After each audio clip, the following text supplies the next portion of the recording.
discuss with you today. So first of all, these rising risks.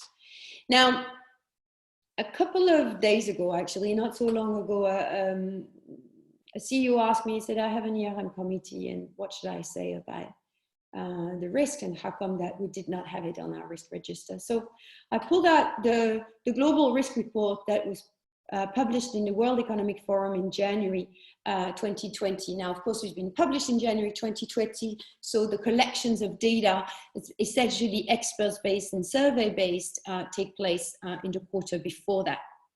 And you see what you remember is that the top risks, the top corner here, were dominated in terms of high impact. So the impact scale is here, and the likelihood is on the x-axis. Dominated by extreme weather events, natural disaster, environmental disaster, biodiversity, and of course climate change. And we all remember that.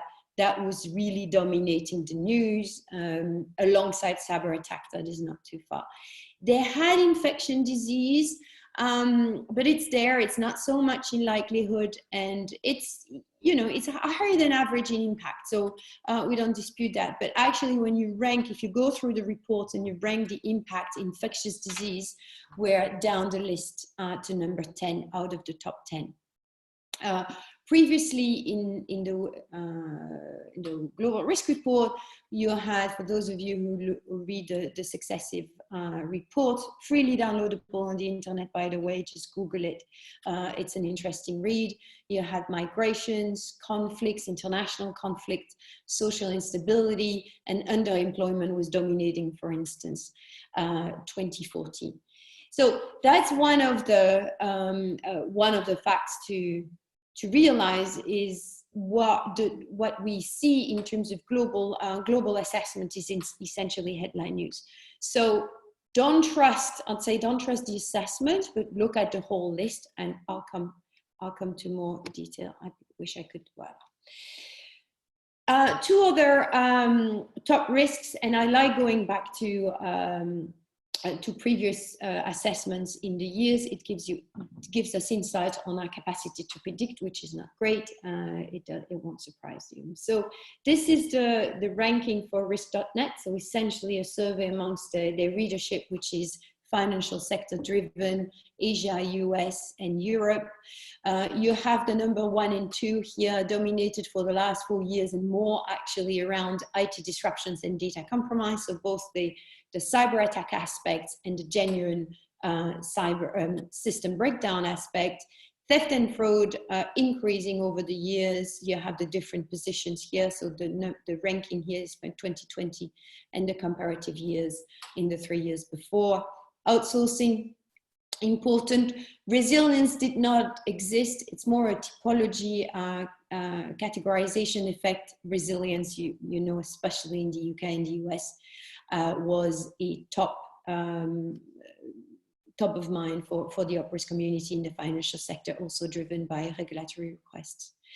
Geopolitical risk is an example of short memory that we have in these rising risks, or rather the headline risk. So geopolitical risk was voted top risk in 2017, number 4. It was the only time really it was in the top 10, and that was 2 months after the US election and 6 months after the Brexit referendum in the UK. So very much an after the fact type of aspect. And you can also read the article I've published in 2019 on RiskNet, which is a comparative of the last 10 years of prediction, that is called Lessons from a Decade of Operational Risk. The original title, I suggest to the editors, was Predicting the Past, but I've been ruled out on this one. One word on talent risks. It's interesting, so thank you for the question. The talent risk comes on and off the top 10 risk. It would be on my top 10. I would revisit that later in the talk. It's the capacity or the lack of capacity to attract proper talent, to have proper skilled person. By the way, I have a whole program in upscaling the job market in operational risk, but it's also beyond the operational risk skilling is the capacity to attract the right talent, to retain talent. Side note on that, reputation impact, one of the most unsung impact of reputation damage is the lack of capacity for firm to attract talent. Okay. Last horizon example, the ORX report. I know, or I assume we have a number of ORX people listening, so hi guys. The interesting here, they make hi Esther. they make a different dissociations between the top risks and emerging risks. So this is a little bit what I would mean by rising versus upcoming, the second section. So we have what's top of mind: information security, conduct, technology, etc. And then with what's in the horizon. Let's say here, yeah, I copied the legend for you over the next 10 years. Also, all these reports, all the data I show you now are freely available on the net. Risk.net is a paid service, but all the top 10 survey is freely available every year. And ORX has a lot of resources on their website as well that is freely downloadable. So how do you make it? That's okay, all good and interesting, you're going to tell me, but what do you make out of this? Well, basically, you cannot trust the assessment, but this is a good food for thought. So look at all these risks and wonder. Well, my suggestion is, to assess what's the most impactful for your organization and how are you exposed. Okay, climate change or extreme weather events. Okay, fine. If it's a risk, well, it's not a risk actually. It's a fact. But when you run an organization, how are you going to take that risk or take that change of environment and turning into actions for your organization? So if you have the awareness about it, that's good. Okay, awareness and concerns. But do you need to translate this awareness and concern into actions? And that's the difference between risk identification and evaluation, which is nice but insufficient, and the risk mitigation and actions. Now, also, don't reinvent the wheel. I don't like this expression so much because the wheel is a pretty good invention, so I wouldn't make fun. However, there are solutions, and there are a lot of market innovations that are upcoming, whether it's climate change, but I don't want to anchor the debate only on that, but on cyber, on outsourcing, you have networks, you have a lot of sharing of information, and you have like-minded peers. So I do encourage you to collaborate, to meet with like-minded organizations if you don't do it, or if you don't do it enough, and exchange solutions, especially with everything that is not external threats. And for those of you who are very experienced in operational risk, that the reason, well, my interpretation is the reason why operational risk hasn't progressed potentially as much as it should have, operational risk practice, is that people are afraid to talk. But you know what? We're all facing the same threats. So just to elaborate a little bit on this, addressing the known threats, because we're talking at the level that is very macro also, and this pandemic was an example, but by no means alone. Looking at the threats at state level, at organizational level, and at personal level. And for some of you listening, especially the international organization on the panel, that you're as close as it gets, and some of us, we have some members of the states listening, so hi guys, I won't mention who, of course.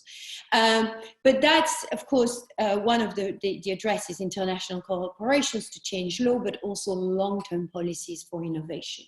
And at organizational level, you have this innovation, but you also have, and I'll dig into that a little bit, is the identification of impacts, but also on their interrelations. And we talk a lot about agility and agile was very big in project management, but agility is also speed of response. And I'll get back to that when we talk about resilience at the end. So agility is the adaptation of your operating model and the adaptation of prevention and remediation controls. And what I mean by that is, and it's a very clear trend in operational risk, and I can only assume it will be reinforced in the years to come, is that we cannot, the world is so uncertain that we, at organization level or at macroeconomic level, that you cannot prevent everything, okay? So you have to, and you see also a substitution effect between the prevention aspects and the remediation aspects. And what I mean by remediation control is basically a plan B, okay? Is I'm gonna have different scenarios, A, B, C, D, and these are actually different scenarios. They're not variations of scenario A.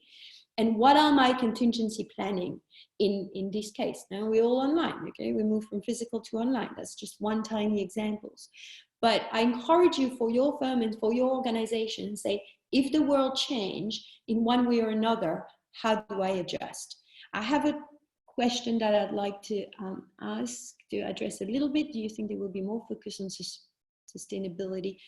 Yeah, the sustainability aspect I'll mention a bit later maybe.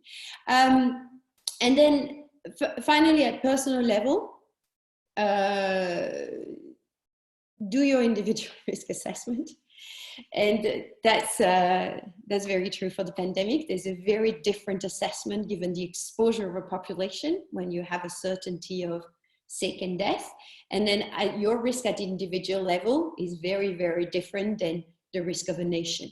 So take this example because it's obviously for pandemic, but it's true for climate change, or it's true for other risks like underemployment, like social tensions and migration. So what is the risk to you at personal level? But also, how do you need to protect yourself and adjust yourself? But also, how can you embrace collective behaviors? And just to addressing even slightly the questions on sustainability, an individual behaviors, but generalized into a collective one, can make a difference if cooperation works, which is a big if. I give you that. So what now? And for each of these sections today, I have a slide called What Now, because I don't want to only talk about the past or talking about the others are saying, but put my head a little bit, or my neck a little bit on the line here, though these are pretty obvious. So the first thing is the all threats have not gone away. Okay, now everybody talks about sanitary crisis and pandemic and vaccines, etc. But cyber threats and the financial sector is very conscious of that. Cyber threats have not gone away, and system dependency have not gone away. Actually, they've just increased because we're all online.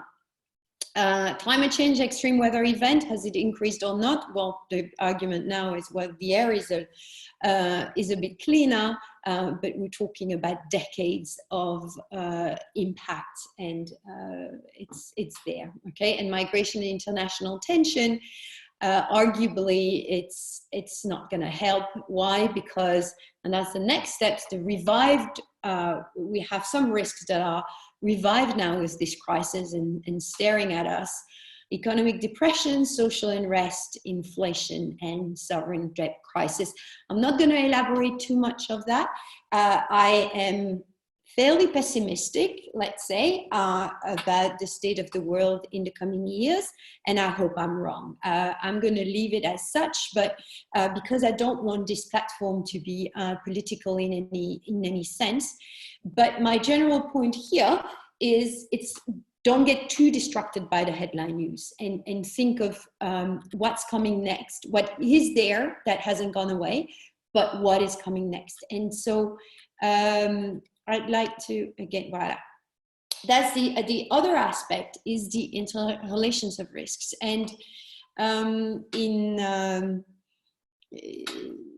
basically, I'd like to thank, or in recognition, that's the word I was looking for, in recognition to a friend of mine who shared me very kindly some input. I won't mention who that is, but is a very senior risk professional. And what this person was telling me is, well, we had pandemic scenarios and the financial sector had rehearsals. And pandemic was on our risk register in a sense, not top, but somehow.